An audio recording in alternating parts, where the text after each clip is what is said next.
Today we're gonna make realistic looking edible lettuce out of wafer paper. So to do this, you're gonna need a sheet of wafer paper and some airbrush coloring. So I have some yellow and green, and I also have this Airmaster Copy Cake airbrush. I love this airbrush machine so much. I've been using it for years. I can find this and link this below.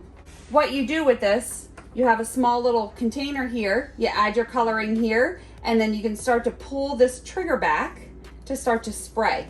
This dial here controls the spray. The higher up it is, the stronger the spray is, and all the way down, obviously, the less intense the spray is. So I'm gonna start by doing a little bit of yellow first, and then we're gonna add some green on top.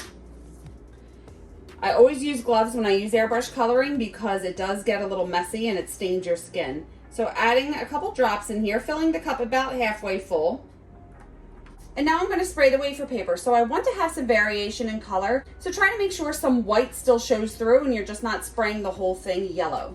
So I'm pulling back the trigger slightly and just trying to give a little variation in the color, making sure you can still see some white. Flip it over, do the same thing on the other side. And now I want to do a lighter green for the lettuce. So I have this little cup here that I can pour into the airbrush cup. I'm gonna add a couple drops of green, and I'm gonna add the yellow to get it to be a lighter green. So a 1-to-1 ratio. I'm gonna add a couple more drops so I have enough in the cup. Mix it around, pour it into the cup. So I'm going to do the same thing, spray both sides and try to leave some variation. So try to have some white show through, try to have some yellow show through.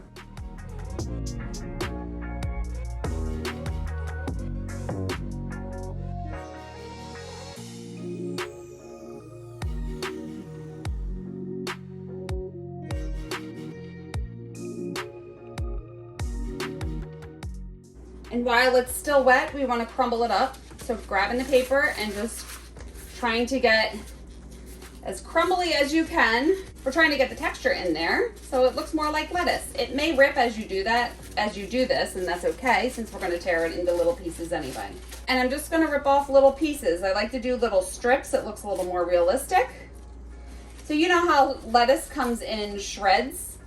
So you want to try to peel off little pieces that look like little lettuce shreds.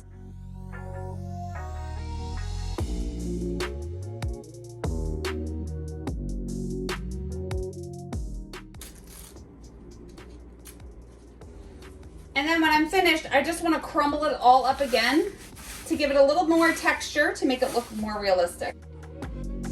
You can remove any coloring that's on the countertop with a paper towel and some Windex. And here is your realistic looking lettuce ready to go on my nacho themed cake.